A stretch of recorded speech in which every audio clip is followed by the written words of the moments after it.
이어서 오늘 자담회를 개최해 주신 광양상공회의소 유광일 회장님의 환영사가 있겠습니다.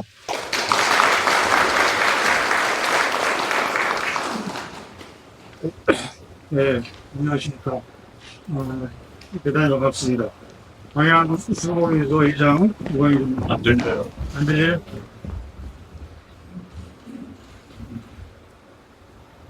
네. 광양상공회의소 회장 유광일입니다. 이렇게 바쁘신 중에도 귀한 시간을 위해서 참석해 주신 여러분께 진심으로 감사를 드립니다. 특히 이번 자담회 개최를 적극적으로 지원해 주신 우리 존경하는 정윤아 시장님과 황재우 회장님께 깊은 감사를 드리며 함께해 주신 여수 광양항공사 박성현 사장님, 그리고 광양어떤 경제자유구역청 송상락 청장님께도 감사의 말씀을 드립니다. 또한 각별한 의향식으로 오늘 자담회에 임해주신 블랙스톤 한국법인 하영구 회장님께 지역인을 대표해서 환영과 감사의 인사를 드립니다. 자, 그럼 이제 본격적인 대담 진행을 위해서 하영구 회장님과 이동구 본부장님을 단상으로 모시겠습니다.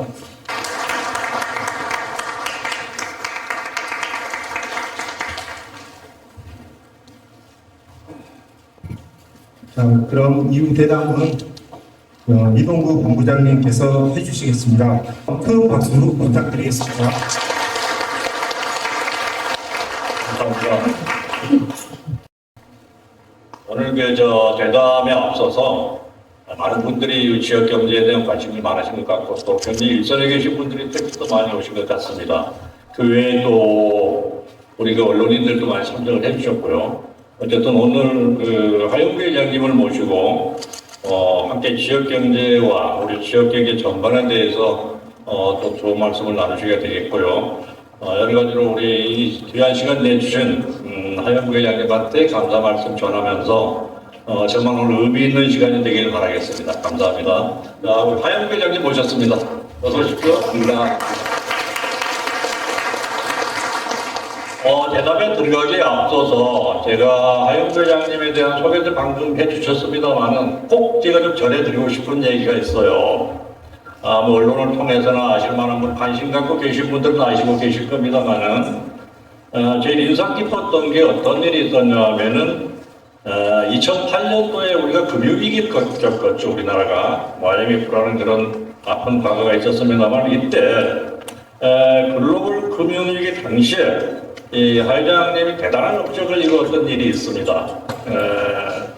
당시에 그 금융위기 당시에 우리 회장님이 월가에까지 같은 인맥들이 형성하고 계시는 그런 인맥을 이용하고 해서 미국으로부터 통화 수합 형태로 약 300억 불을 지원을 받는 그런 대단한 일을 해왔었습니다. 그런데 300억 불이면 얼른 우리가 하나로 계산하면 계산이 잘 안 되는데 지금 환율로 계산하면 약 42조 가까운 금액이죠, 회장님? 네, 그럴 겁니다. 그래서 이런 대단한 업적을 이루었던 거는 이렇게 기업인이지 않습니까? 정부 관료도 아니고 그러면서 강만수 당시에 기획은 장관이었을 거예요. 관료들을 같이 대동해서 이제 미국을 같이 움직여서 그런 엄청난 일을 해왔는데 이런 결과는 결국 한국 경제적 안정성은 물론이고 또 국제적 신뢰성을 구축하는데 크게 기여를 했었죠. 이런 일들이 이제 우리로서는 글로벌 금융위기 속에서 한국 경제 회복력을 보여준 이런 중요한 사례로 평가를 받고 있어서 꼭 제가 소개를 드리고 싶었습니다. 여기서 박수 한번 보내주시죠. 빨리 대담하라고 싶어요. 알겠습니다. 그렇게 하겠습니다. 오늘 대담의 주제는 앞에 써져 있습니다만 한국 경제의 미래와 재테크 관리. 근데 아마 이런 주제는 많은 사람들이 중요 관심사일 것 같습니다. 그래서 오늘 하 회장님하고 함께하는 이 대화에서 국내외 경제 상황에 대한 깊이 있는 통찰을 기대할 수도 있겠네요. 또한 그 실물 경제 측면에서 논의는 특히 중요하다고 봅니다. 실물 경제는 우리가 일반 가계를 비롯해서 기업 그리고 경제 일상적인 경제 활동을 포함하면서 경제 성장, 고용, 인플레이션 등 경제의 기본적인 측면에 직접적인 영향을 미치기 때문이 아닌가 이렇게 생각이 듭니다. 바로 대담 시작하겠습니다. 먼저 회장님, 우리 고객분들도 오셨으니 간단한 인사 말씀 한마디 듣고 시작할까요? 네, 먼저 반갑습니다. 저는 여기서 초등학교 1학년을 마쳤는데 사곡초등학교를 1학년을 2년 다녔습니다. 공부를 못해서 2년을 다녔고 서울 갔더니 또 1학년 다시 다니라 그래서 1학년만 3년을 다닌 사람인데요. 그래서 기초 하나는 튼튼하다 그런 생각을 하는 사람입니다. 그리고 제가 기회 있을 때마다 사실 광양을 옵니다. 그런데 광양에 계시는 경제인분들하고 어떤 그 소통의 기회나 만나볼 수 있는 기회가 없었는데 오늘 마침 우리 상공회의소 의장을 맡고 계시는 우 의장님이 이런 자리를 소중한 자리를 마련해주셔서 감사의 말씀을 드리고요. 이러한 훌륭한 그 공간에서 이야기를 나눌 수 있게끔 다시 또 시정에 허락하고 싶을 텐데 오늘 직접 참여해 주신 정인화 시장님께 감사의 말씀을 드립니다. 그리고 오늘 새로이 상공회의소의 의장단이 구성이 됐으니까 광양에 와서 광양에 계시는 연구인들하고 좋은 그 만남의 자리 그리고 이야기를 할 수 있는 자리를 가지면 어떻겠느냐고 저에게 멘토링을 해주신 황재우 회장님께 감사의 말씀을 드립니다. 그리고 여기 참석해주신 다른 분들께도 감사의 말씀을 지금 날씨는 봄철을 지내서 여름으로 접어들었어요. 근데 이게 이러한 계절이 돌아왔음에도 불구하고 우리 경제 상황이나 비즈니스 사이클은 좀 단적으로 표현하면은 동맥기노화 같은 현상에 와 있다고 저는 이렇게 표현을 했습니다만은 우리가 어렵고 이런 힘들 때는 시원한 주사를 한 방 기대하는 이런 부분도 절실하다고 저는 생각하거든요. 그래서 오늘 대담이 우리 경제 위기를 극복하고 활력을 불어넣을 수 있는 핵심적이고 근본적인 어떤 접근이 필요한 부분이 아닌가 이렇게 생각을 하면서 질문 드리겠습니다. 회장님이 몸담고 계시는 블랙스톤은 자산 규모가 1,300조에 육박하는 걸로 알고 있는데요. 어떤 회사인지 먼저 좀 소개를 부탁드립니다.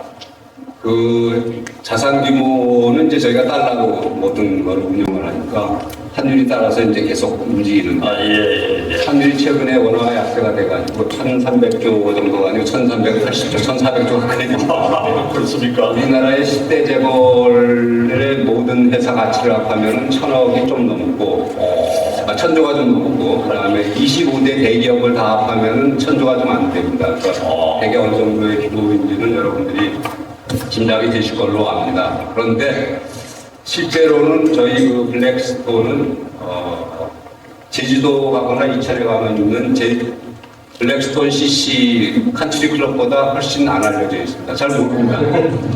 서울 가면은 연기금에서 자산을 운영하거나 금융계에 계신 분들은 잘 아는데 그 이외의 분들은 잘 안 알려져 있는 이유가 저희가 1,400조라고 하는 돈을 운용을 하는데 그 돈을 저희에게 운용해달라고 맡기는 분들이 대개는 개인이 아닙니다. 개인이면 잘 아실 거예요. 근데 개인이 아니기 때문에 여러분들이 아마 미래에셋 자산운용 이런 데는 아실 거예요. 자산도를 넣어봤으니까. 근데 저희는 거의 대부분이 기관, 소위 연기금, 우리나라 같은 국민연금, 그 다음에 한국투자본사, 그 다음에 여기 계시는 분들 중에 많이 가입되어 계실 지방행정공제회, 공무원연금, 사학연금 뭐 이런 데에서 주로 이제 투자를 받아서 우리나라뿐만 아니라 전 세계적으로 받아서 이제 투자를 하고 있다고 보시면 되고요.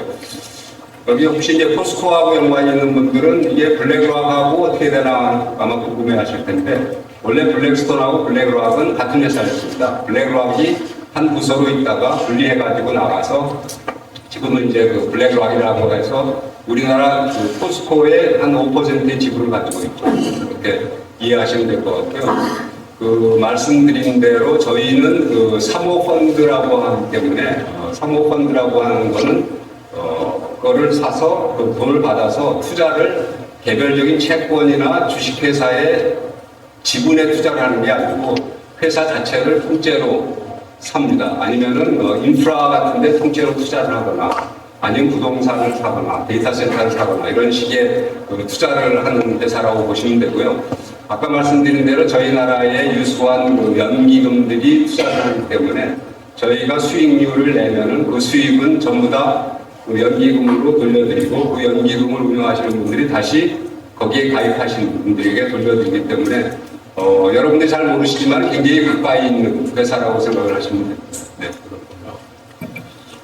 실례 뒤에 우리 하 회장님 말씀 잘 들립니까? 네. 예.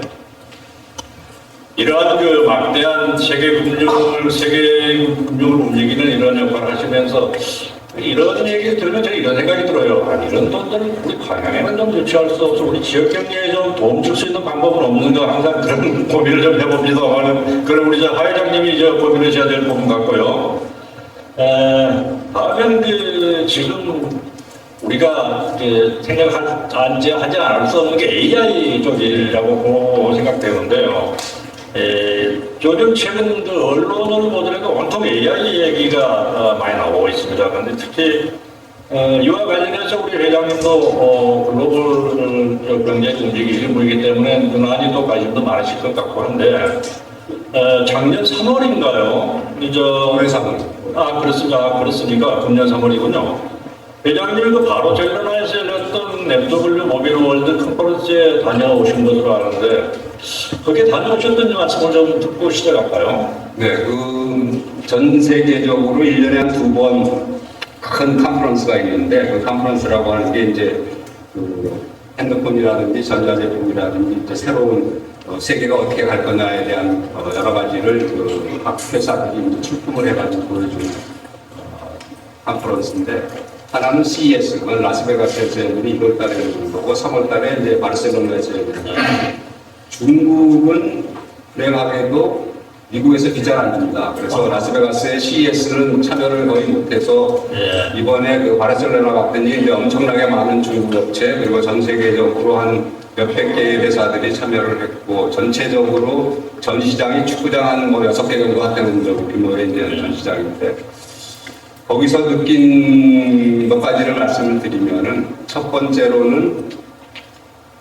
이게 저희가 왜 샤오미나 이런 데서 로봇 청소기라든지 가전제품 잘 만들면은 대륙의 실수 이런 식으로 좀 약간은 비하해서 얘기를 많이 했었는데 이게 대륙의 실수가 아니고 대륙의 실력을 느끼겠다 하는 생각을 했습니다. 그래서 특히 지금 이제 중국하고 미국 관계 때문에 미국이 반도체의 고급 사양은 중국이 못 만들도록 장비나 이런 거를 제한을 하고 또 수출도 못하게 하고 하는데도 불구하고 반도체를 활용한 여러 가지 가전제품이나 전기제품, 그 다음에 핸드폰 이런 것들을 보니까 저희를 바짝 뒤쫓아와서 한 20년 전에 저희가 일본 업체들을 밀어낼 때의 그런 생각이 들었다는 걸 말씀드릴 수 있을 것 같고요.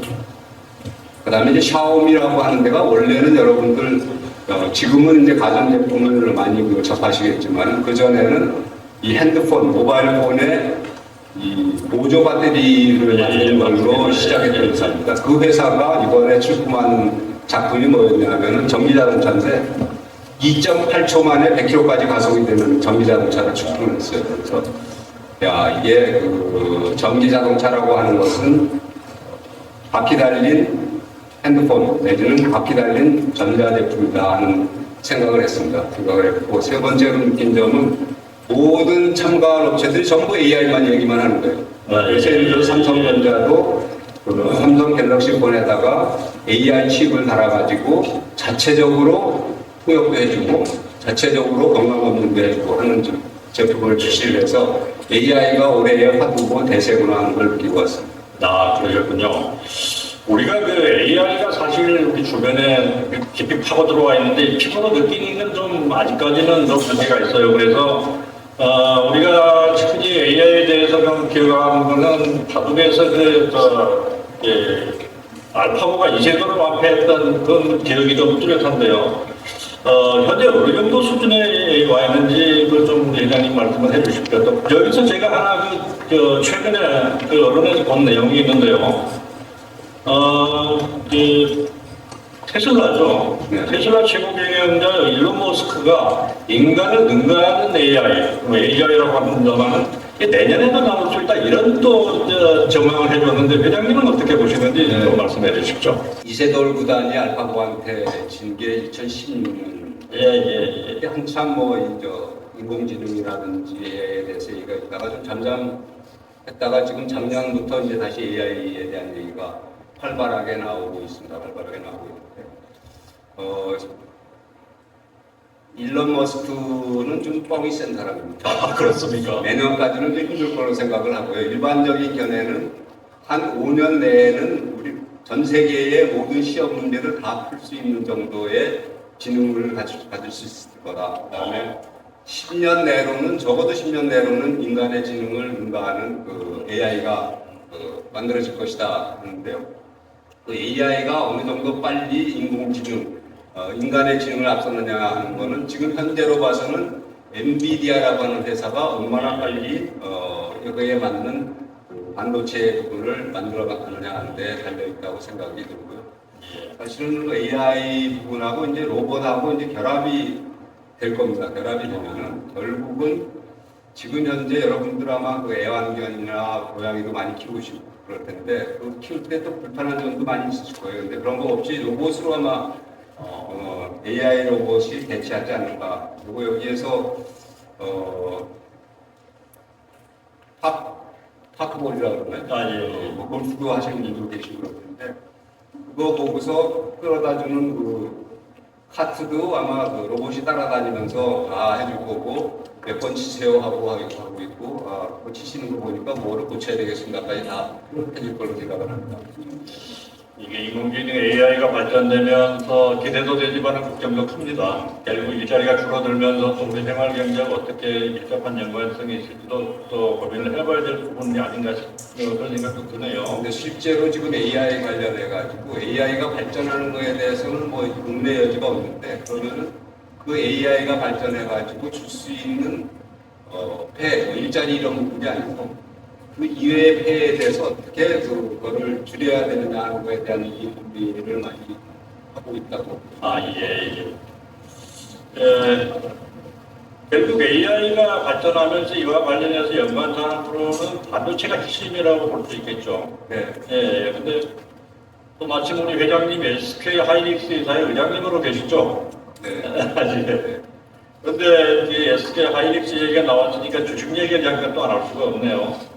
제가 알기로는 작년 3월경에 SK 하이닉스 주식이 7만 원대였어요. 지금 얼마인지 아십니까? 아마 오늘 아마 어제 18만 78천 원대 이렇게 상승 거래가 되고 있어요. 무섭죠. 그래서 앞으로 이렇게 상승이 계속되고 있는 이 시점에서 이 분야의 전망을 어떻게 보시는지 좀 말씀을 해주십시오.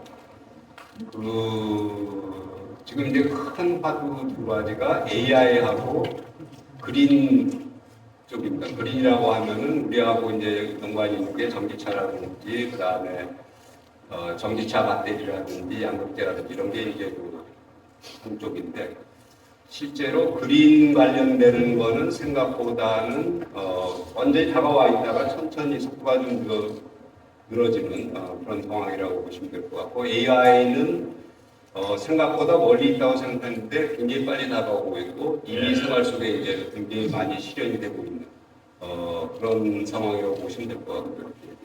그 주가를 좀 전에 말씀을 하셨는데 AI하고 관련되어 있는 대표적인 세 개의 주식이 뭐냐면 하나는 엔비디아라고 하는 미국 업체이고 두 번째가 TSMC라고 하는 대만 업체, 세 번째가 이제 우리나라 반도체 업체인데 엔비디아는 지난 3년 동안 주가가 한 6배 올랐습니다.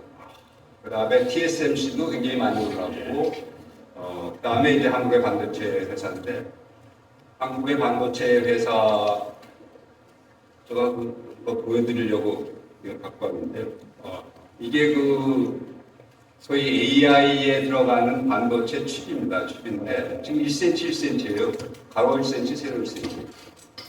이거를 한 5개 정도 한 기판에 만들어 넣어서 가공을 하는 회사가 TSMC고, 이거를 만드는 회사가 SK 하이닉스 그리고 삼성전자, 이렇게 보시면 될 것 같고, 그 기판을 가지고 이 반도체를 활용해서 이런 기판 위에 이런 회로를 해가지고 이렇게 만들어 달라고 하는 주문을 하는 데가 엔비디아라는 거죠. 그래서 엔비디아는 그걸 어디다 쓰느냐?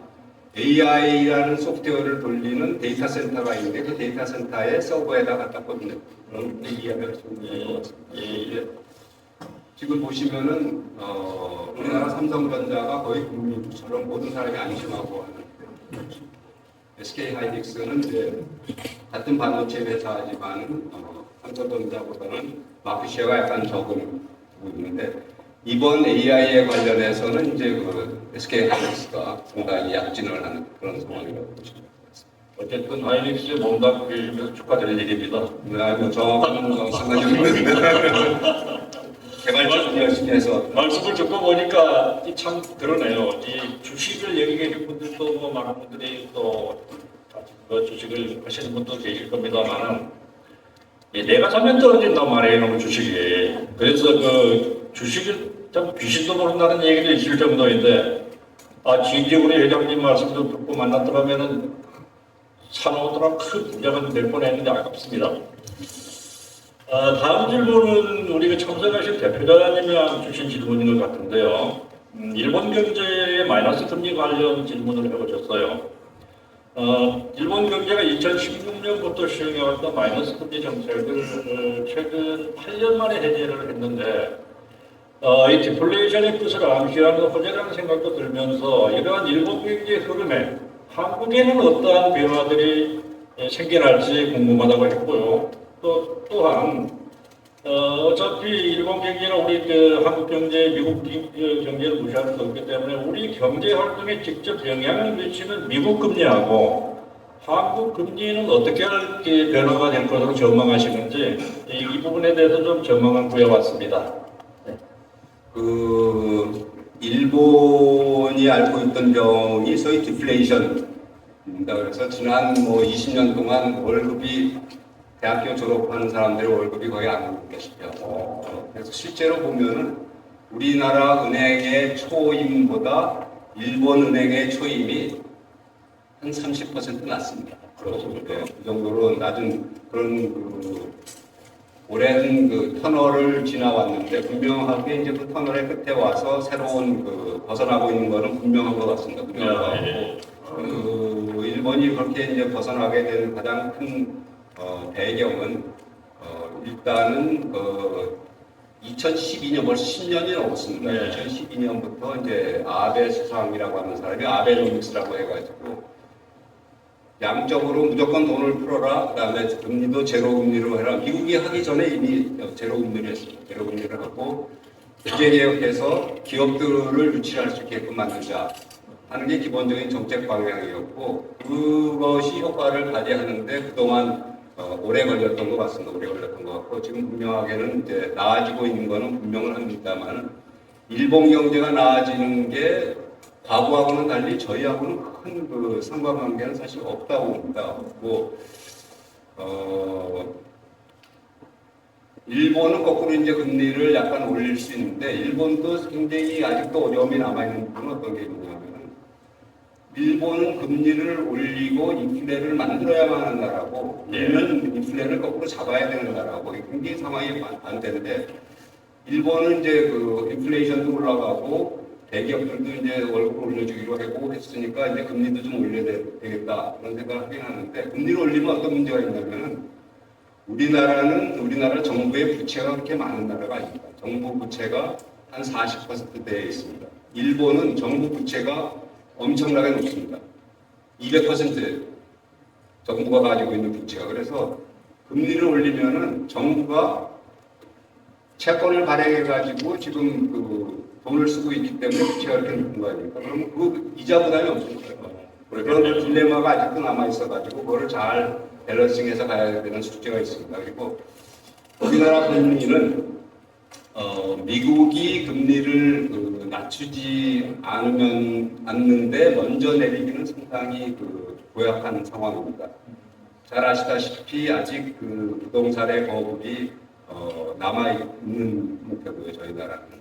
또 너무 섣불리 금리를 낮췄다가 어느 정도 안정세에 있는 인플레이션이 다시 살아날 수도 있고. 근데 실제로 여러분들 느끼시기에는 아직 인플레가 안 잡혔다고 생각하시는 분들이 많을 텐데, 인플레이션을 종합적으로 나타내는 수치를 보면 인플레이션이 3%대로 상당히 많이 내려와 있어서 안정이 돼서 낮춰도 된다고 생각하겠지만 아직은 너무 시기가 빠르다. 그리고 환율의 불안정성을 가지고 올 수 있다 하는 여러 가지 우려 때문에 미국이 금리를 낮춰야만 아마 낮출 가능성이 있고, 그럼 미국은 어떤 상황이냐? 우리나라 금리가 기준금리가 3.5인데 미국이 5.5%입니다. 미국이 오히려 우리보다 금리가 높아요. 근데 아마 앞으로 한참 기간 동안 거의 계속해서 우리나라 금리가 미국 금리보다 저는 낮으리라고 생각해요. 왜?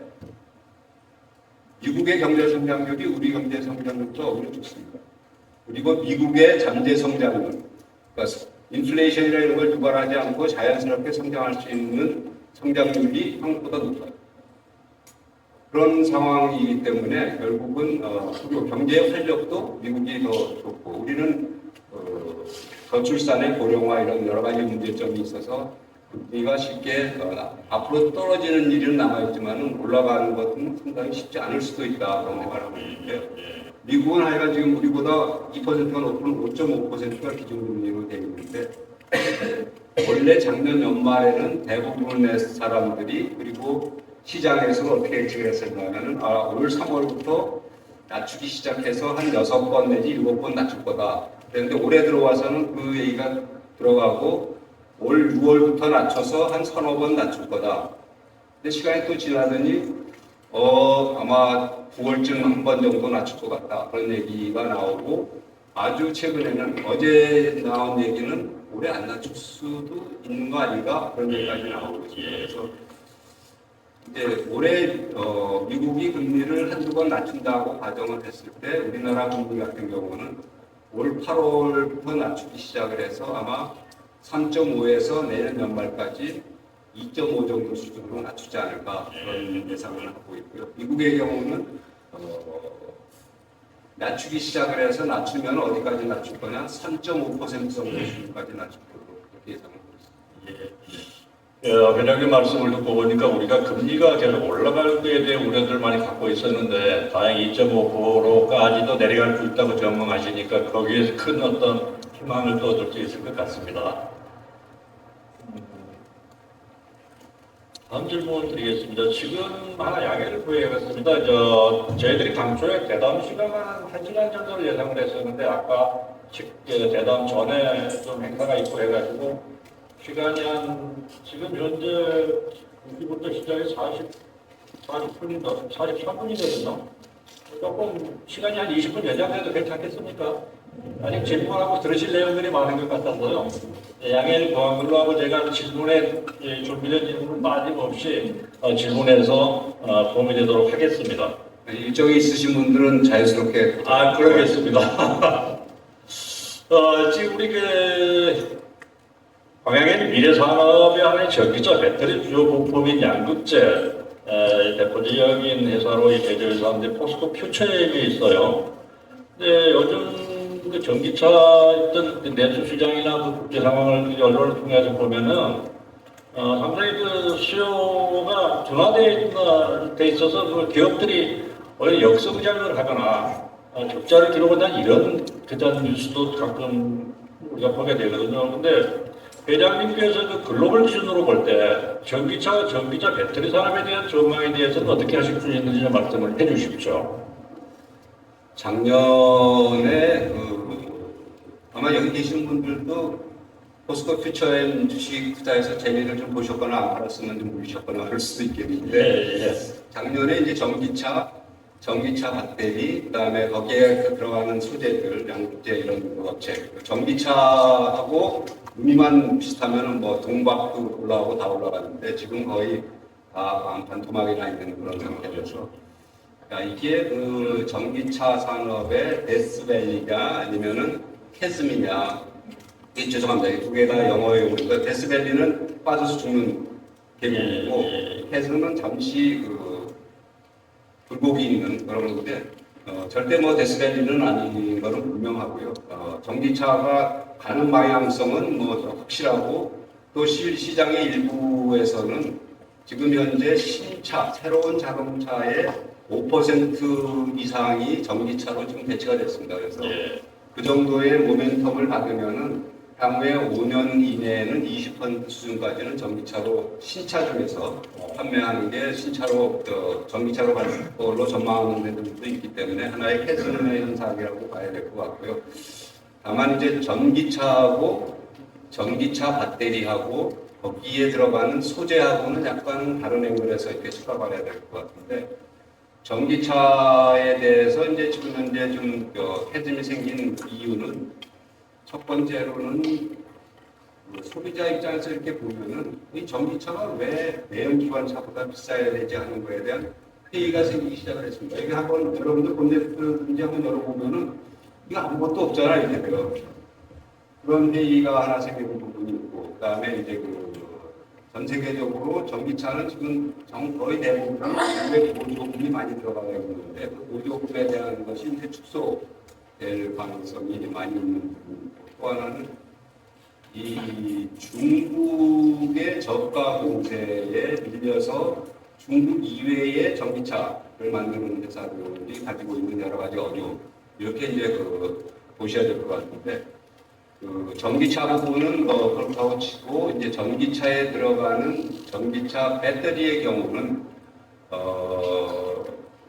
중국의 어떤 경쟁력이 차에 못지않게 차보다 오히려 더 경쟁력이 있는 부분이라고 보시면 될 것 같습니다. 전기차가 100이라고 그러면은 배터리가 차지하는 비용의 비중이 한 40% 되거든요. 근데 그 40%의 비중을 차지하는 전기차 배터리를 만드는 데 들어가는 소재를 전부 다 자국에서 다 생산한 거죠.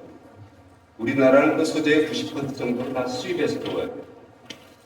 그리고 이제 중국에서 전기차 배터리를 만드는 LFP 방식이라고 하는 것이 과거에는 직접으로 우리가 만드는 방식. 그거는 비교가 안 될 정도로 질이 떨어진다고 생각을 했었는데 그거의 기술적인 약진에 따라서 지금은 큰 차이가 없어요. 그래서 우리나라의 대표적인 배터리 회사인 LG솔루션조차도 우리가 원래 지금까지 만들어 오던 방식, CNA 방식이라든지 CNL 방식이라든지 이거 플러스 중국 방식을 지금 연구하고 중국 방식으로도 만들려고 하고 있습니다. 그래서 중국의 이쪽에서의 가격 경쟁력이 굉장히 엄청나게 세다. 그리고 실제로 시장의 점유율을 한번 보면은 과거에 40%대에 있던 점유율이 지금은 중국의 대표적인 업체가 두 개가 있습니다. 우리가 있는데 CATL하고 BYD라는 배터리 회사가 있는데 두 회사의 합계를 하면 한 54% 마켓쉐어가 되고 우리나라 3사를 다 합하면은 23% 정도 되는데 중국은 마켓쉐어 계속 올라가고 우리는 계속 떨어지고 있고 그런 상황이라고 보시면 될 것 같습니다.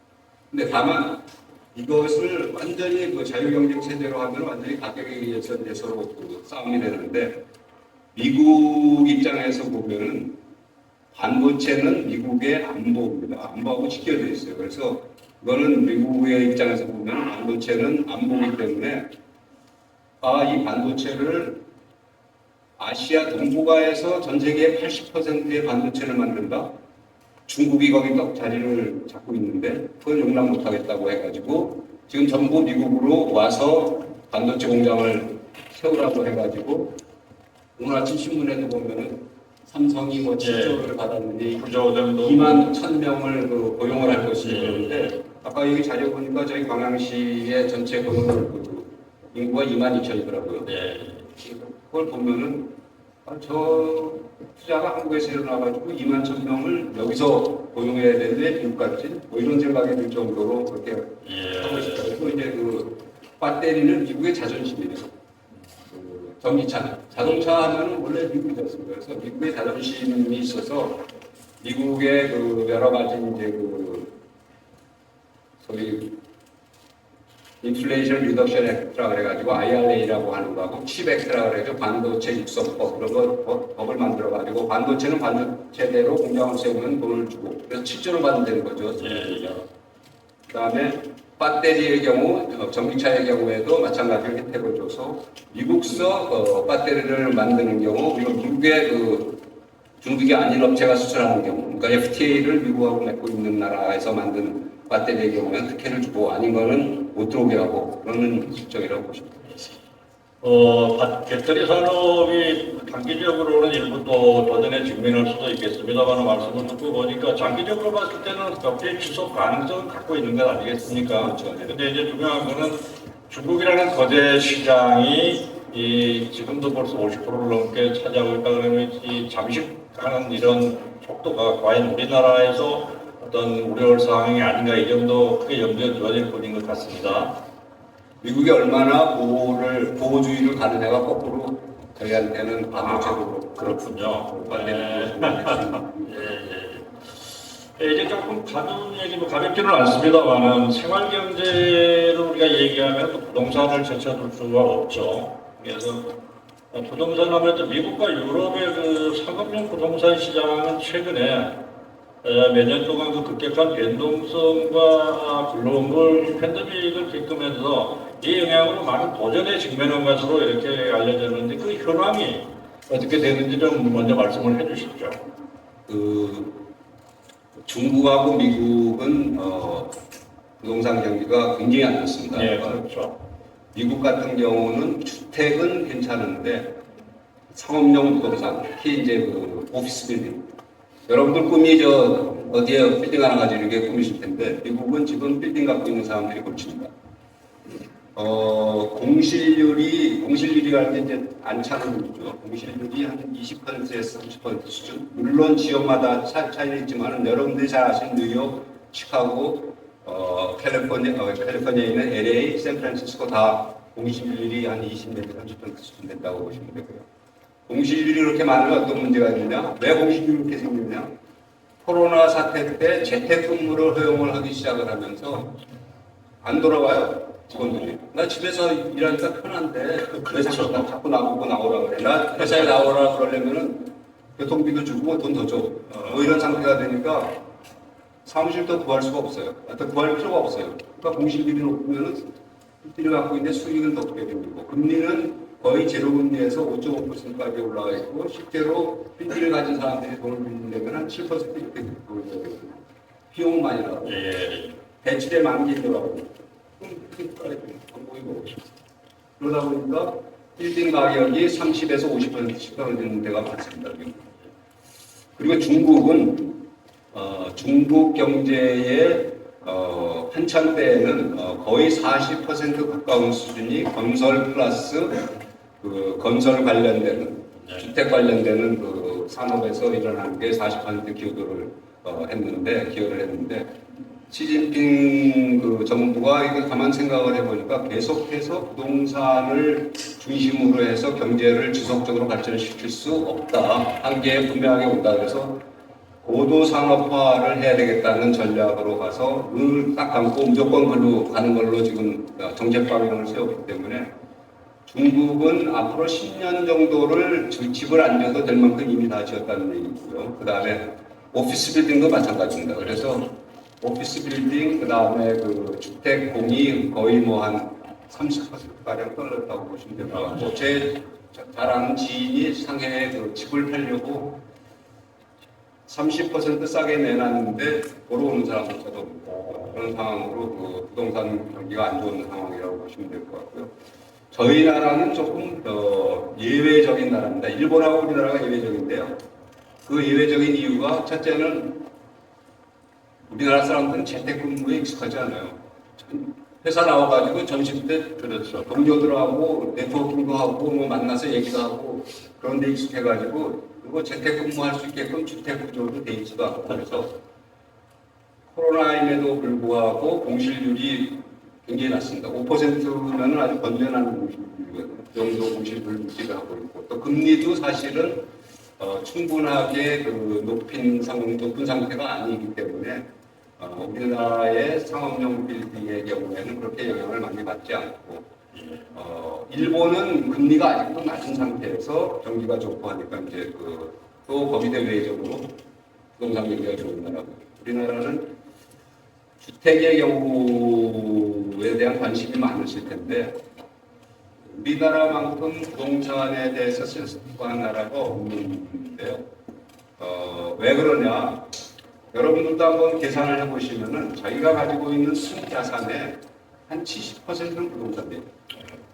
나머지 30%가 금융자산이고 대종이 부동산이기 때문에 전 세계에서 너가 사는 집이 지금 거기 무너지니까 거기 살면 안 돼 해가지고 안전진단에서 합격이 안 되면은 불합격 판정 받으면은 플래카드 내어도 안전진단 통과 뭐 이렇게 하는 나라가 어딨습니까? 없어요. 그리고 뭐 압구정도에 아파트 한 채 팔리면은 신문에 얼마에 팔렸다고 실황 중계하는 나라가 전 세계적으로 없습니다. 그래서 그런 그 이유 때문에 좀 예외적인 나라고 또 하나는 금리는 이제 뭐 더 올라갈 것 같지는 않고 이제 떨어진다고 하면 향후에 그 아파트의 가격은 어떻게 결정이 되냐 결국 수요 공급에서 결정이 될 겁니다. 수요 공급에서 결정이 되는데 지방의 경우에 이제 공급이 수요보다 많은 편이고 서울의 경우에는 이제 그 일부 지역을 중심으로 특히 새로운 아파트에 대한 수요가 많아가지고 새로운 또 거품을 만들 수도 있다. 저 말씀 잘 들었습니다. 덧붙여서 그 관련되는 얘기겠던데요. 최근 우리나라의 그 부동산 PF로 인해서 그 신용 위기가 금융시장의 위기감을 조성하는데 중요한 요인으로 작용할 수 있다. 그래서 이런 문제가 선거가 끝났습니다만은 선거 끝난 이후에 현실화될 것이다. 이런 얘기를 해왔는데 여기에 대해서는 그 회장님이 상황을 향후에 어떻게 전망을 하시는지 말씀을 해주십시오. 오늘 아침 신문 기차 타고 오면서 보니까 그 저축은행 9개인가에다가 증가하라고 그래서 이제 아마 선거가 끝났으니까 본격적으로 구조 조정을 하겠죠 하는데 가장 중요한 것은 이 문제가 지금 1년 반 전부터 이미 드러났던 문제고 새로운 문제가 아니기 때문에 분명하게 여러 가지 문제점이 있지만은 이게 어떤 시스템 리스크로 발전하거나 그럴 가능성은 전혀 없다고 보고요. 그동안 뭐 충분한 시간을 갖고서 한국에서 준비도 해왔고 또 그만한 체력이 있어서 뭐 이 상황으로 할 거는 전혀 아니다. 이럴 상황은 아니다. 다만 이제 제가 생각하는 부분은 이러한 과정에서 옥석가 얘기를 철저하게 해가지고 하여간 그 기존 금융사건 금리에 부담이 되는 일을 최소화하는 게 중요하고 또 하나 이번 기회에 사실 여러분들 그 디벨로퍼라고 하는 사람들이 얼마를 돈을 넣고 얼마를 소위 빌려서 그 사업을 하는지는 되게 아실 거예요. 거의 대부분 돈을 빌려서 하거든요. 그러다 보니까 돈을 빌려준 데 증자를 해야 된다는 문제가 나오는 건데 앞으로는 이 돈을 벌 때는 자기 질문이 들어가고 돈을 못 벌면은 이게 사회 비용으로 가는 그런 구조가 개선이 되죠. 잘 들었습니다. 다음 질문 앞서 질문들이 미국 그 금리와 한국 금리 관계 전망에서 말씀을 해주셨는데 이거를 다시 들어보시고 질문 들어보시고 다시 언급해 주실 필요가 있는지 말씀해 주시면 될 것 같은데요. 현재 금리가 높아서 여러 가지로 걱정을 하는 분들도 많고 민식적으로 부딪히는 분들이 많은데 금리에 대한 전망과 환율에 대해서는 어떻게 평가를 하시는지 오늘 좀 물어봤습니다. 금리에 대해서는 뭐 충분히 말씀을 드리면 시간이 많지 않고 환율이 이제 뭐 수출을 하신다든지 아니면 수출업체에 어떤 사업을 하시는 분들은 관심이 많으실 텐데 과거에는 1,100원이 저희가 가지고 있는 하나의 기준이었습니다. 근데 코로나 발생 이후에 이제 그게 쭉 올라와서 1,300이 지금 이제 거의 기준 네. 비슷하게 이제 되어 있죠. 환율은 기본적으로 달러가 얼마나 강하냐 하는 달러 인덱스라는 게 있습니다. 그래서 네. 달러가 얼마나 강세를 하냐 하는 거고, 달러가 강세를 하냐 하는 강세를 하냐 하는 거는 미국의 달러의 금리가 어느 정도 수준이냐 하는 게 이제 중요한 변수고, 미국의 경제가 어떠냐 여러 가지 이제 고려 사항이 있겠지만 달러 인덱스가 얼마나 강하냐인데, 최근에 보시면은 예나도 굉장히 약세가 되고 저희 나라도 약세고 그 개발도상국의 대부분의 통화가 약세인데, 그 가장 큰 이유는 달러가 올라가기 때문에 그렇습니다. 예. 달러 인덱스 올라가서 이제 그런 문제라고 생각을 하셔야 되는 거고요. 1,400원 가까이 가면은 개입을 한다고 저는 생각했습니다. 그래서 최근에도 아마 그 한국은행도 그렇고 정부에서도 개입의 가능성을 시사한 바 있고, 그렇게 생각을 해서 1,400원대 미국 갈 가능성은 뭐 굉장히 낮아 보이는 것 같고, 다만 물론 이제 향후에 미국의 인플레 상황이라든지 경제 상황이라든지 미국의 이자 상황이 그 변수가 되긴 하겠지만 그렇게 보이고요. 당분간은 아마 1,300원에서 그 사이 1,400원 사이로 그 움직이다가 하향 안정될 가능성이 많았죠. 수출이 지금 상당히 호조를 보이고 있습니다. 예. 어제가 환율이 1,385원까지인가 그렇게 제가 본 것 같습니다. 다음은 우리 광양뿐만이 아니라 우리나라 전체적인 어떤 문제로 봐도 되겠습니다만, 우리나라는 가장 빠른 시간에 세계 10대 경제 강국이 됐었고, 또 반면에 빠른 시간 안에 소멸할 것이라는 이런 또 얘기를 하는데, 이렇듯 그 전 세계적인 추세입니다만은 저출산 문제가 거의 뭐 기록을 경신할 정도로 심각한 문제인데, 우리 강양도 예의는 아니라고 생각됩니다. 그래서 이러한 상황에서 광양을 위해서 해주실 수 있는 어떤 조언이라고 할까요? 오늘 시장님 앉아 계십니다만은 좀 한 말씀 부탁드립니다. 시장님 앞에서 광양의 인구 문제에 대해서 논하는 거를 남자 앞에서 오늘은 전문가가 나오셨으니까 일반적인 말씀을 드리겠습니다. 일반적인 말씀을 드리면은 지금 현재의 출산율이 그대로 유지가 된다고 하면은 50년 뒤에 생산 가능 인구가 2천만 명이 줄어들어요. 그리고 2100년이 되면은 전체 인구가 2천만 명으로 줄어듭니다. 광양시도 아마 1 플러스 마이너스 수준인 것 같더라고요. 그 출산율이. 근데 우리나라는 이제 그게 여러 가지 얘기를 많이 하고, 제가 얼마 전에 그 국내 유수한 그 경제지에서 하는 포럼에 참석을 했었는데, 1년에 한 번씩 이제 국가적인 어젠다를 정해서 그거에 대한 해법을 제시하고 하는 그 포럼인데, 그 포럼에 대해서 출산율을 어떻게 올릴 거냐 하는 것에 대해서 여러 그 자문을 구하고 해놨는데 하나도 귀에 들어오는 게 사실은 없더라고요.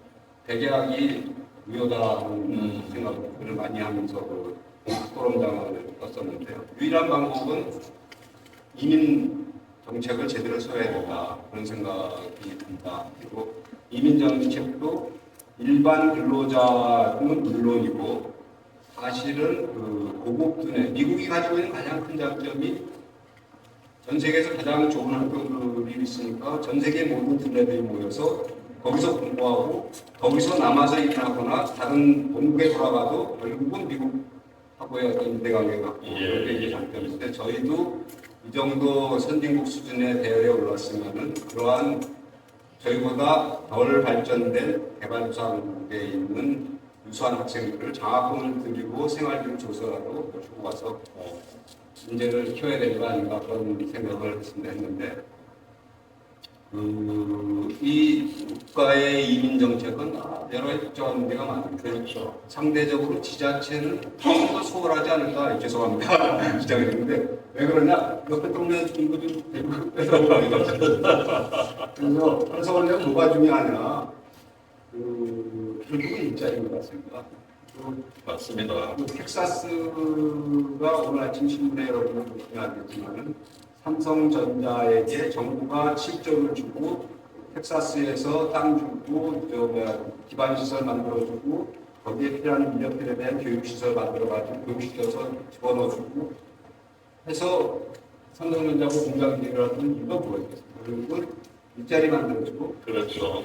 네. 그 일자리 만들어주면 거기 와서 살고 거기서 돈 쓰고 하는 방식. 이 가장 좋은 방법인 것 같고 두 번째로는 유동인구라도 늘려야 된다. 유동인구에서 볼 거 많게 만들고 먹을 거 맛있는 거 먹고 해서 더 가서 돈 쓰게끔 쇼핑을 하게 하고 돈 쓰게끔 해야 되는 거. 예. 세 번째로 해야 되는 부분이 여기서 기거라도 하게 해야 된다. 분당하고 서울의 그 항공관계처럼 여기 와서 주거시설이 좋으면 여기 와서 사게끔. 예, 그 세 가지가 가장 할 수 있는 일반론적으로 말씀드리면 그런 거 아닌가. 세컨하우스 개념을 말씀하시는 건가요? 네? 세컨하우스 개념 말씀하시는 거예요? 세컨하우스가 꼭 아니더라도 여기에 좋은 주거 환경을 만들고 아, 예. 주거가 있고 뭐 병원이 있고 하는 모르 말씀입니다. 일반론적인 말씀 듣고 보니까 좀 대안이 좀 씁쓸하긴 합니다. 급여 지책으로 이민 정책을 좀 대대적으로 우리가 좀 바꿀 필요가 있어서라도 늘려야 된다. 이건 참 좀 뭐 어쩔 수 없습니다만은. 왜 제가 그런 생각을 하느냐면요. 네. 이게 돈이 없어서 애를 안 낳는 것만은 아니다. 한번 여러분들 통계를 보시면 우리나라 전체로 0.7% 출산율이라고 해요. 예. 근데 서울만 치면 0.6입니다. 강남만 따지면 0.5예요. 모든 사람들이 생각할 때 강남 사는 사람들은 자취하는 사람들에게 출산율을 지나야 돼요. 이게 원래는 이제 개인적인 부탁을 하나 드려보려합니다 회장님한테요. 회장님 참 어려운 걸음 하셨습니다. 그런데 여기 오신 분들한테 선물 보따리 하나 좀 안겨주십시오. 단도직입적으로 제가 여쭙겠습니다. 어디에 어떻게 투자하면 돈 벌 수 있습니까? 그 블랙스톤이 1년에 이제 투자하는 대상이 아까 말씀드린 대로 기업을 M&A하는 인수합병하고 아니면 생활 이 바이오 이런데 투자하는데 인프라에 투자하는데 그다음에 대출 관련 자산에 투자하는데 이런 것들이 있는데 거기마다 투자의 수익률이 좀 다른데 이제 가장 높은 데가 리스크가 큰데 생명과학 예. 이거 뭐 FDA의 승인이 날지 안 날지 싫지 않은 거니까 아무래도 저거하고 기대 수익률이 제일 높고 제일 낮은 데가 이제 대출 상품에 이제 예. 투자하는 거. 예. 근데 대출 상품에 지금 투자하는 때의 1년 수익률이 얼마나 될 거라고 생각하세요? 한번 대충 말씀해 주시죠. 상공인수 의장님이 제일 잘하실 거예요. 굉장히 역시 감이 있으시네요. 근데 10% 투자해가지고 직접 투자해서 사업하시는 거 말고 수익을 얻어 보신 적이 있으니까요. 별로 없으시죠? 주식을요? 그럼 여기 맞으십니다. 저희가 대개 기업을 인수합병을 하면은 대상 수익률이 15% 플러스 마이너스입니다. 그러니까 이제 저희 같은 회사에 믿고 맡기는 게 가장 좋은 방법인데 아까 말씀드린 대로 저희는 기관 연기금들을 대상으로 이제 보고 물론 이제 선진국에서는 개인 투자를 허용을 합니다. 우리나라는 아직 과거에 왜 사모펀드라 그래가지고 이상한 펀드들 때문에 한번 뒤이고 나서 그거에 대한 여러 가지 규제가 많아서 못하게 돼 있죠. 그거하고 투자의 철칙이 있습니다. 그러니까 그것만 말씀드리겠는데 우리 장님이 주식을 해서 돈을 좀 버시는 것 같아요. 감이 얘기를 듣고 하는데 흔히 하는 얘기가 이제 한 바구니에 담지 말아야 되는 얘기도 있고 근데 가장 중요한 게 투자를 하려면 남한테 얘기 듣고 하면 안 됩니다. 얘기를 들어도 꼭 본인이 확인하고 연구를 하고 종목을 연구를 해서 투자를 해야지 그냥 하면 안 된다 하는 생각이 들고요. 또 하나는 공포, 모든 사람이 겁을 먹어가지고 할 때 따라가지 말아 사야 된다. 그리고 모든 사람이 공포 있을 때 팔고 모든 사람이 사야 된다고 할 때 사면은 항상 상투 잡고 항상 최저가에서 파는 가장 되는 부분인데 그런 의미에서 제가 어떤 종목을 얘기를 해드리십니까? 죄송한데 실제로는요 어떤 종목보다는 가장 좋은 투자 방법은 ETF라고 하는 게 만들어져 있습니다. 지금 아마 여러분들 투자하시는 분들은 이제 많이 익숙해지셨을 텐데 ETF라고 하는 거는 앞으로 이런 테마가 괜찮겠다, AI 같다, 아니면은 작년 같으면은 이 전기차라든지 전기차 배터리라든지 그러면은 그런 우수한 종목들을 모아가지고 주식처럼 사고 팔이 있겠다는 좀 그런 부분에 관심을 가지시고 또 하나는 인덱스에 관심을 가지시는 게 제일 좋습니다. 그러니까 예를 들어서 미국의 주식이 우리나라 주식보다 시장이 훨씬 활력이 있습니다. 활력이 있어서 매달 얼마씩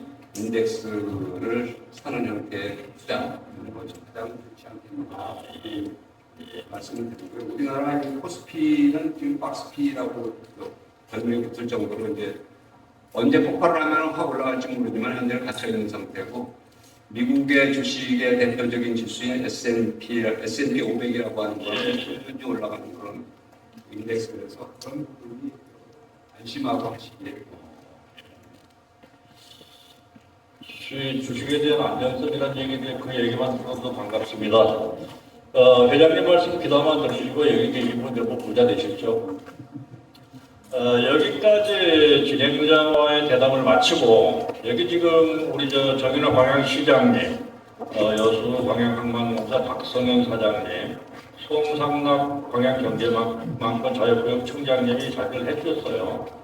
먼저 세 분의 질문을 한번 받아보고 나서 그 이후에 우리 질의응답 시간을 갖도록 하겠습니다. 먼저 우리 정인호 시장님은 감동시대 따뜻한 광양이라는 슬로건을 바탕으로 해서 지속 가능한 글로벌 미래도시 광양을 만들고 모든 시민이 행복할 수 있는 감동시대를 구상한다. 이러한 뜻으로 굉장히 바쁜 일정을 소화하고 계시죠. 우리 정인호 시장님 먼저 좀 말씀 나누시죠. 네, 앉아서 말씀드립니다. 예, 그러십시오. 제가 요즘처럼 경기 흐름에 대해서 관심 갖고 경기가 좀 좋아졌으면 좋겠다는 회장님 말씀 좀 크게 해주시려니까 잘 안 들립니다. 아, 그래요? 잘 안 들립니까? 지금 네. 제가 요즘처럼 경기 흐름에 대해서 민감한 관심을 가지고 그리고 또 빨리 경제가 좀 호전이 됐으면 좋겠다 하는 그런 열망을 가진 적이 없습니다. 오늘 우리 하영구 회장님의 말씀을 들으면서 역시 블랙스톤이라는 세계 최대의 투자 운용사를 한국에서 대표하고 계실만하다 하는 그런 생각이 들었습니다. 모든 분야에 아주 해박한 지식을 가지고 계셔서 참 다행이다 이런 생각을 합니다. 일반적으로 저희 시가 이제 경제가 어렵다 보니까 이게 이제 세금이 덜 거치다 보니까 이제 결국은 우리 예산 규모가 대폭 축소가 됐습니다. 올해만 예를 들어서 작년에 비해서 올해 예산이 약 1,000억 정도 세입 결손이 생겨서 우리가 야심차게 추진하고 있는 모든 사업들이 좀 주름이 잡히고 있는 그런 실정이어서 경제 전망에 대해서 제가 관심이 많습니다. 방금 물가나 환율이나 금리 이것에 대해서 전망도 해주시고 현실 전망도 해주셨고 또 실물 경제 흐름에 대해서도 말씀해 주셨고 저희들이 관심 가지고 있는 또 인구 문제에 대해서도 관심 가지고 계셨는데 모든 분야에 제가 이 동감을 표시를 합니다. 그래서 많은 관심을 갖고 있습니다만 제가 그 중에서도 방금 말씀드린 경제 전망 언제쯤 세계 경제는 호전이 되고 또 세계 경제와 지켜져 있는 우리나라 경제는 언제쯤 호전이 돼서 제가 또 우리 모든 지방자치단체의 장들 그리고 국가 정부 관계자들이 이거 참 세금 많이 걷어서 우리 국민을 위해서 시민을 위해서 많은 사업을 좀 하니까 좋다 하는 그런 생각을 갖게 될지 전망을 좀 살짝 해주셨으면 감사하겠습니다. 네, 질문해 주셔서 감사드리고요. 아마 신문 지상을 보신 분들 아시겠지만 이게 이제 세수 문제가 광양시만의 문제가 아니고 우리나라 국가적인 문제입니다. 이게 그렇죠. 그래서 한국은행에서 이제 돈을 빌려가지고 개인들 신용카드에 돈 빼는 거 캐시 뭐라 그러죠? 그걸 현금이 아니 캐시 어드밴스라고 합니다. 그렇게 해서 쓰듯이 지금 쓰고 있는 것이 이제 현재 세수 상황인데 이 광양시도 이제 아마 예외가 아닌 것 같습니다. 지금 이제 경제 상황을 보면은 미국은 굉장히 좋습니다. 그래서 금리를 못 낮추고 있고요. 미국 어제 나온 숫자가 소비자 지출이 3.6%가 늘었다는 거거든요. 우리나라는 좀 물가고 뭐 여러 가지 저성장 이런 상태 때문에 소비가 확 줄어가지고 문제고 우리나라의 지금 경제 성장률이 작년에는 6.7%였고 올해는 한 2.2%에 이상하는데 전망치를 점점 높이고 있습니다. 있는데 가장 큰 이유는 우리가 이제 피부로 경기가 좋아졌다 하는 거를 느끼려면 사실은 내수 부분이 좋아져야 되는데 소비가 늘어나고 내수 부분이 좋아야 되는데 아직 피부는 못 느끼는 거니까 소비 부분은 정체 상태입니다. 그리고 아까 얘기했지만은 주택이 가격이 올라가면 자산 가치가 올라간다고 생각해서 돈을 쓸 수 있는데 주택 가격이 침체해 있으면 돈 안 써요. 지갑 안 납니다. 지금 그런 상황이거든요. 그리고 건설 쪽 부분은 마이너스 성장이에요. 그래서 유일하게 우리나라 경제를 지금 이끌고 있는 건 수출 부분입니다. 수출 부분에서 수출 부분은 굉장히 지금 좋아지고 있습니다. 두 자리 숫자로 수출이 증가를 하고 있고 특히 이제 반도체 부분은 20%에 30%씩 계속 증가하고 있습니다.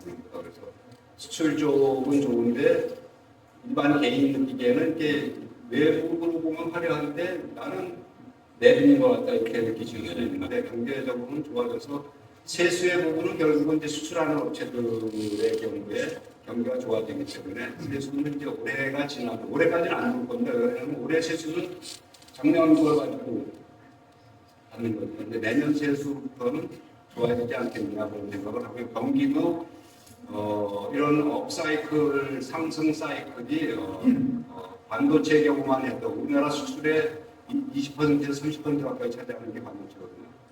그 반도체 경기 같은 경우에 내년 2026년까지는 좋을 거라고 전망을 하고 있어서 전반적으로는 지금보다는 나아지는 상황으로 갈 거라고 보고 있습니다. 긍정적으로 평가를 해주셔서 다행입니다. 예. 그리고 이제 그 건설 쪽도 이거를 지금까지 숙제를 미뤄와서 그런데 숙제를 하고 나면 지금 이제 숙제를 해야 되니까 숙제를 하고 나면은 세순이 이제 쌓이긴 하면서 좀 더 나아지는 그런 것들 사이클이 가능하다는 얘기인가요? 가능하고 보고 있죠. 왜냐하면 이게 계속 문제를 갖고 가면은 해결이 안 되고 계속 정체 상태에 있고 세순이라는 걸 하려면 버리고 피하고 말씀 감사합니다. 시장님은 질문에 관한 이해가 되셨죠? 네. 예, 감사합니다. 희망을 가지게 됐습니다. 다음은 우리 여수광양항만공사 박성현 사장님도 자리하셨어요. 여러 가지 현안이 많으실 것 같은데, 이게 여수광양 항공공사 사장 박성현입니다. 진즉 이런 자리에 있으면 저도 돈 좀 벌었을 텐데 조금 아쉽습니다. 앞으로 자주 좀 내려와 주시기 바랍니다. 여러 가지 건의할 일이 있습니다만 한 가지만 드리겠습니다. 오늘 질문은 대장님 보고 말씀하세요. 아니.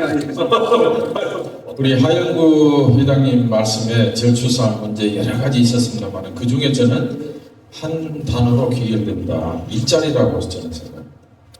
결국 일자리를 창출하는 것은 기업이고 기업이 와야 경제도 살고 일자리도 살고 문화도 살고 저출산 문제도 해결된다고 저는 느끼고 있습니다. 그래서 우리 철강 항만도시인 광양에 철강과 항만을 이용한 가장 좋은 아이템의 사업이 하나 있습니다. 그게 바로 물류 제1의 혁명이 컨테이너 출현이고, 이제 두 번째는 접는 컨테이너 출현. 이제 컨테이너를 접는 컨테이너가 출현합니다. 그러면 4분의 1로 부두 스페이스도 4분의 1로 줄어들고, 선박 용량도 4분의 1로 줄어들고, 물류 비용도 4분의 1로 줄어들고, 세계 지금 떠돌아다니는 컨테이너 숫자는 약 7천만 개로 예상합니다. 그 중에 10%만 우리 광양에서 홀드 컨테이너를 생산하면 700만 TU. 우리 컨테이너 부두에서 생산하는 수송하는 컨테이너는 200만 TU. 그래서 다행히 우리 하 회장님이 광양 출신이니까 세계 접는 컨테이너 국내 특허를 광양 출신인 서병면 회장님이 가지고 있어요. 그래서 그분을 제가 7번을 찾아가서 중국에 투자하려고 하는 것을 광양에 해주십시오 하고 작년에 MOU를 했습니다. 그래서 세계 컨테이너 시장의 90%는 중국이에요. 당연히 서 회장님도 중국에 투자하려고 했던 걸 제가 7번을 찾아가서 고향에 투자해 주십시오. 제철이 있고 항만이 있고 땅이 있습니다. 그래서 중국하고 비교했더니 오히려 우리 광양에서 생산하는 게 원가가 더 적어요. 그래서 우리 한국에 투자하기로 결심했고, 그래서 삼박자가 맞습니다. 땅이 있고 제철이 있고 항만이 있어요. 단 하나 부족한 게 하 회장님 같은 투자자. 이제 사박자가 다 맞았습니다. 이제 세계 폴더 컨테이너 생산 기지만 우리 광양에 들어서면 우리 광양의 일자리는 걱정하지 않아요. 또 컨테이너 물동량 걱정하지 않아도 돼요. 그래서 한번 우리 서병면 회장님하고 해서 구체적인 투자를 해서 세계 폴더 컨테이너 생산 중심 기지를 우리 광양에 꼭 만들었으면 좋겠다는 건의를 드리고 싶습니다. 네.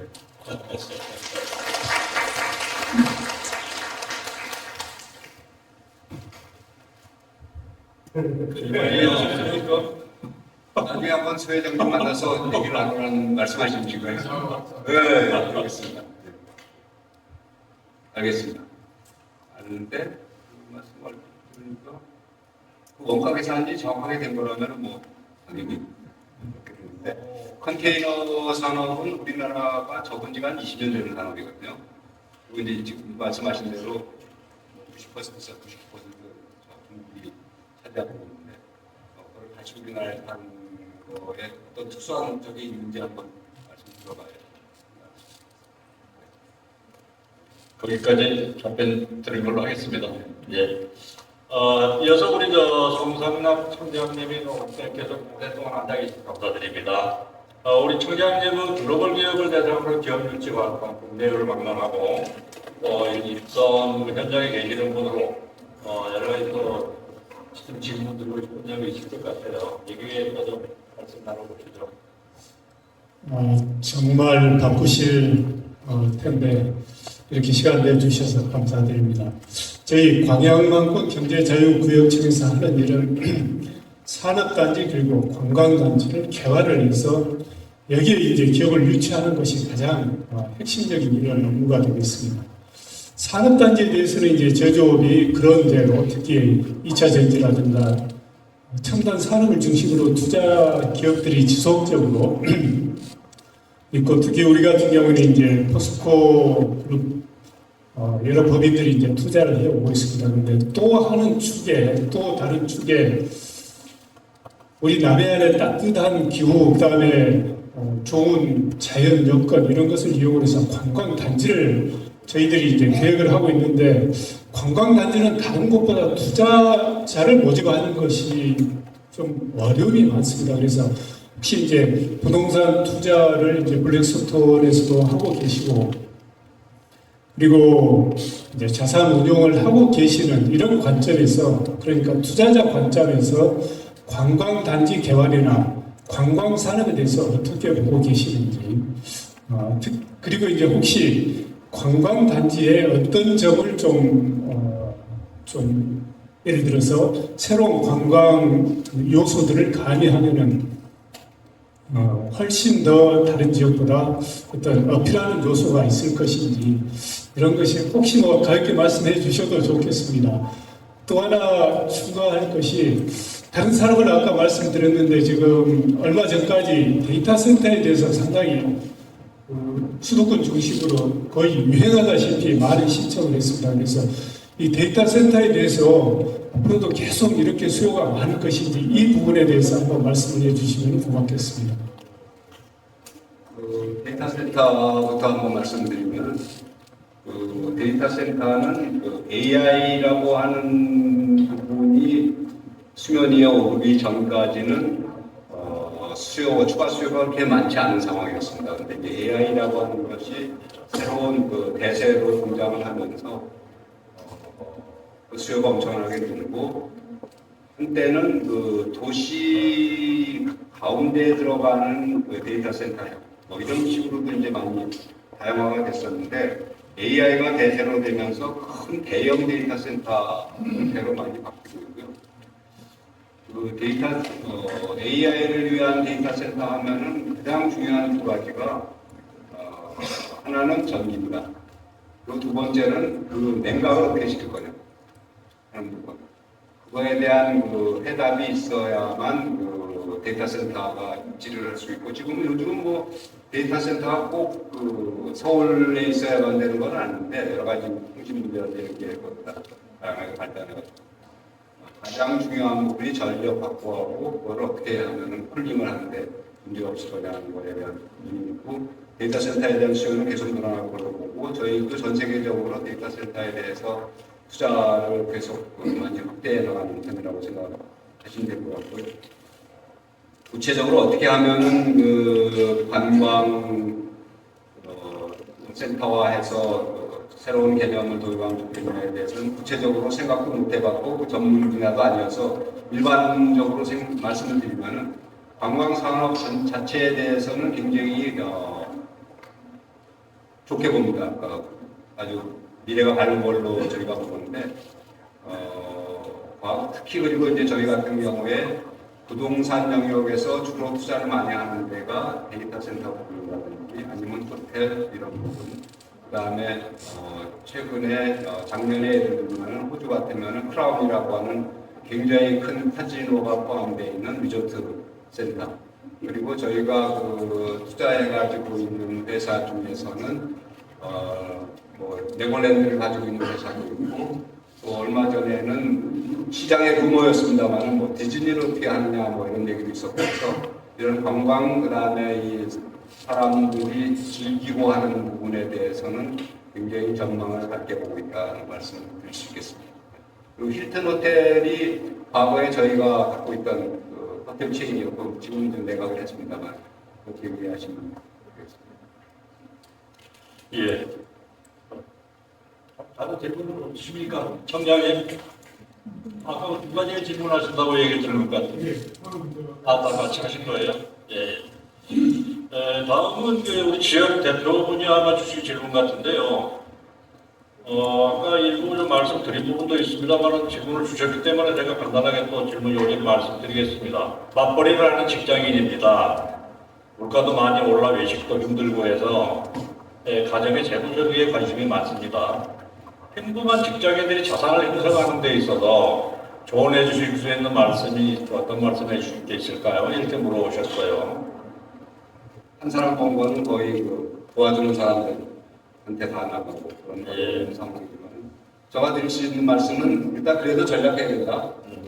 절약하고, 근데 보면은 요즘 젊은 분들은 절약보다는 즐기는 거에 좀 우선순위가 있는 것 같은데, 절약해야 되고 절약해서 투자를 해야 되는데, 투자하려면은 금융에 대해서 좀 책도 보고 해야 된다. 투자에 대해서 반드시 공부를 해야만 되는데, 이도 쉬우면 아까 제가 말씀드린 대로 대표적으로 괜찮은 큰 인덱스에 그냥 적금 묻듯이 하는 것이 쉬운 방법이다. 이 얘기를 시간이 저희들이 예약했던 시간에 거의 한 10분 정도 초과됐거든요. 아까 사전 행사 빼고. 그래서 한 두 가지 더 질문 갖고 가도 되겠습니까? 아니, 바쁘실 텐데. 질문 있으시면 저는 괜찮습니다. 열차 시간 주고 싶습니다. 그러면은 그 질문 어느 분이 해주실랍니까? 한번 좀 비교적 좀 젊은 세대 같아서 한번 받아보죠. 본인 아니, 방향시청 윤지상입니다. 방향시청 윤지상입니다. 우선 세계적인 사모펀드인 블랙스톤 회장님을 만나 뵙게 돼서 영광이고요. 제 인생에 이런 분을 만날 수 있을까 싶긴 한데 오늘 같은 기회가 또 있어가지고 정말 영광이라고 생각합니다. 우선 저는 이제 개인 투자자로서 이제 자산운용사라는 투자 방식이 조금 다를 것 같은데 자산운용사인 블랙스톤의 투자 결정 과정은 어떻게 하시는지 주식에 한정해서요. 다른 채권이나 다른 대출 말고 그리고 그렇게 다른 부분이 있어가지고 개인 투자자의 이제 투자에 도움이 될 수 있는 팁이 있다면 말씀해 주시면 감사하겠습니다. 아까 제가 초두에 이제 블랙락하고 블랙스톤이 다르다는 데 말씀드렸는데 이제 블랙락에 계시는 분한테 더 적절한 질문일 수는 있지만은 저희가 하는 그 부분에 대해서 이제 말씀드리면은 예를 들면은 저희의 경우에 소위 글로벌 펀드라 그래가지고 전 세계에 어디를 투자해도 좋은 그렇지만은 그 중에서 제일 좋은 데들을 선별해서 투자하는 펀드가 있고 아시아는 아시아, 유럽이건 유럽 이렇게 해서 범위를 굉장히 넓게 잡고서 투자를 한다고 보시면 될 것 같고요. 또 하나는 저희는 인수합병, 기업 자체를 인수를 해서 가치를 어떻게 하면 더 기업의 가치를 높일 거냐.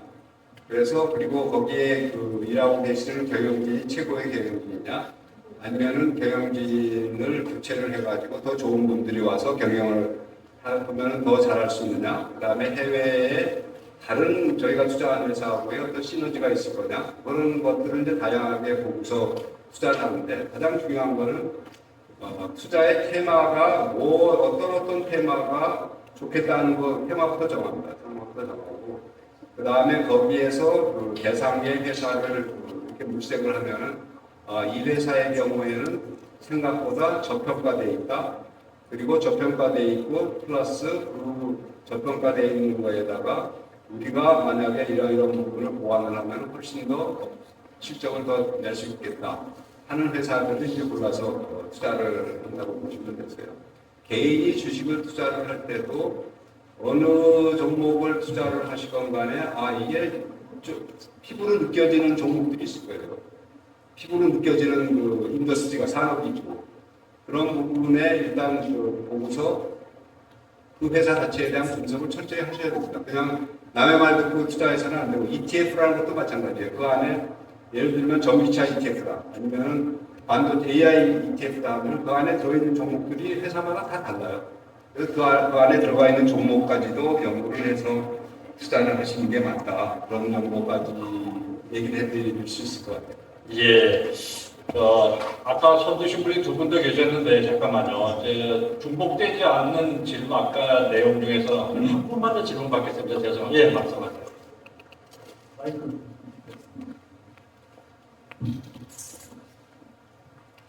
예, 감사합니다. 가장 경제활성화 백정일입니다. 오늘 먼저 이 하영구 회장님 뵙게 돼서 영광입니다. 관양시의 상계 영광이라 생각하고요. 얼음 버피라고 정식을 먹으려면 마이크를 조금 띄고 말씀해 주시면 얼음 버피라고 정식을 먹으려고 아마 경매 금액이 38억 6천인가를 알고 있는데 오늘 아마 그보다 더 귀한 시간이었지 않나 싶습니다. 그래서 앞에서 많은 질문을 하셨기 때문에 저는 조금 어려운 질문 하나 하겠습니다. 회장님 연봉이 어떻게 되십니까? 회장님 연봉이 어떻게 되십니까? 비밀인데 국가 비밀인데 저희의 경우는 이게 급여 체계가 좀 일반 은행이나 이런 데하고 좀 달라가지고요. 연봉 자체가 그래도 안 많습니다. 안 많고 예를 들면 어떻게 투자를 어떤 회사를 이제 인수합병을 해서 투자를 하면 같이 투자할 수 있는 기회를 주고 이런 방식의 체계가 돼서 조금 일반적인 저거하고는 들으시면 실망하시는 거예요. 예. 가시고 싶으세요? 그래요, 하세요. 네, 반갑습니다. 시민 김장권입니다. 저도 지상시하고 똑같은 느낌이라서요. 생략하고 질문만 먼저 드리겠습니다. 우리 광양은 IMF도 없었고요. 또 코로나 위기도 잘 극복한 도시입니다. 그만큼 재정 사입도 높고 먹고 살만한 도시였던 것이 확실합니다. 그런데 세계적인 경기 하락으로 포스코가 어려워지고 또 우리 광양 경기도 어려워질 거라고 생각하는데 우리 회장께서 보시는 광양 경제는 과연 어쩔 것 같다. 2, 3년 내에는 과연 힘들 것이다. 또는 그대로 유지할 것이다. 라는 어떤 전망을 좀 내주셨으면 좋겠고요. 동안의 4조 시대가 열렸다고 합니다. 그래서 철강을 제외한 나머지 기업들도 유치가 가능한데요. 기업의 유치와 환경이 부딪혔을 때 과연 회장께서 생각하시는 경제적 측면에서 환경이 더 중요하다 또는 기업의 유치가 더욱더 중요하다라고 생각하시는 부분을 손쉽게 말씀해 주시면 우리 시의 위정자들이 많은 도움이 되지 않을까라고 생각해서 질문 드리겠습니다.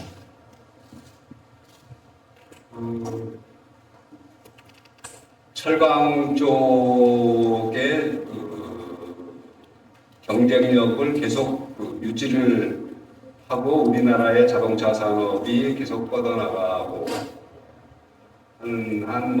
포스코의 어떤 재무 건전성이나 수익성이나 이런 게 크게 나빠지거나 이럴 가능성은 없고 또 거기에 밸런싱해서 퓨처엠이라는 또 새로운 산업이 들어와 있어서 어느 정도 균형이 잘 맞춰져 있고 산업도시로서의 기반이나 이런 것들이 상당히 잘 갖춰져 있죠. 아까 말씀하신 대로 이 컨테이너 보드도 마련이 돼 있고 여러 가지로 잘 돼 있어서 다른 지역에 비해서는 기업을 유치하기에 훨씬 더 용이한 위치에 있다고 저는 생각합니다. 다만 우리 광양시나 광양만의 가장 적합한 인더스트리가 산업이 어떤 것이 될 것이냐 하는 것에 대한 고민이 필요한 것 같고요.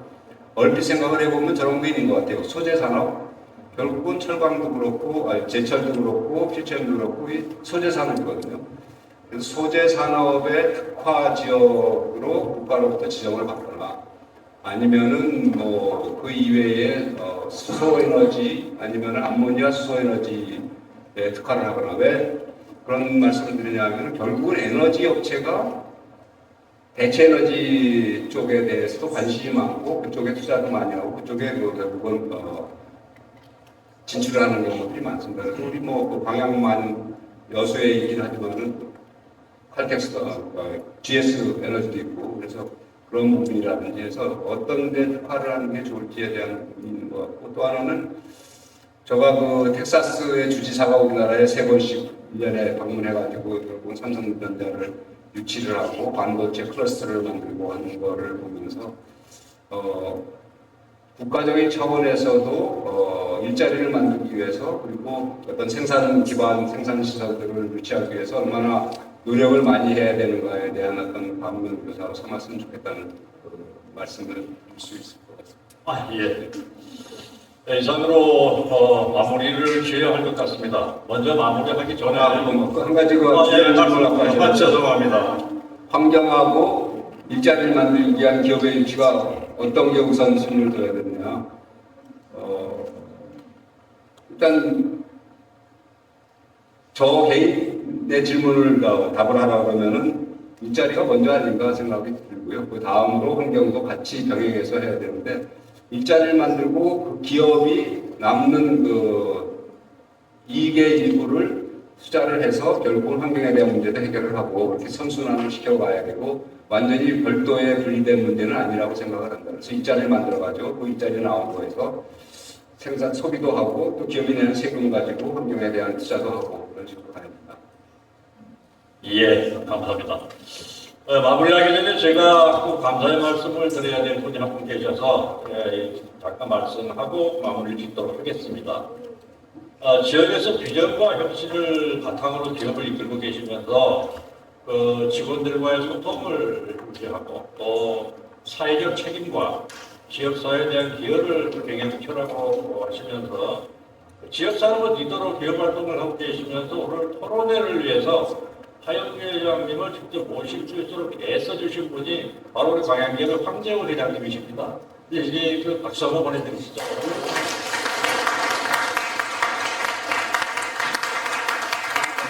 부탁드립니다. 이상으로 오늘 하영구 회장님을 모시고 한국과 우리 지역 경제 현재 상태에 대해서 이론적인 지식을 넘어서 실제 경제 활동과 재테크 관리에 대한 실질적인 조언 그리고 지침을 제공하는 좋은 시간이 됐을 것으로 생각이 됩니다. 그리고 우리가 경제실을 바라볼 수 있도록 도움 말씀해 주신 하영구 회장님 감사합니다. 오늘 대담에 참여하신 분들과 또 방송으로 시청하시는 모든 시청자분이 우리 경제의 중요한 점을 이해하고 대응하는 데 큰 도움이 되는 유익한 시간이 되셨기를 바랍니다. 감사합니다. 감사합니다. 이렇게 큰 박수.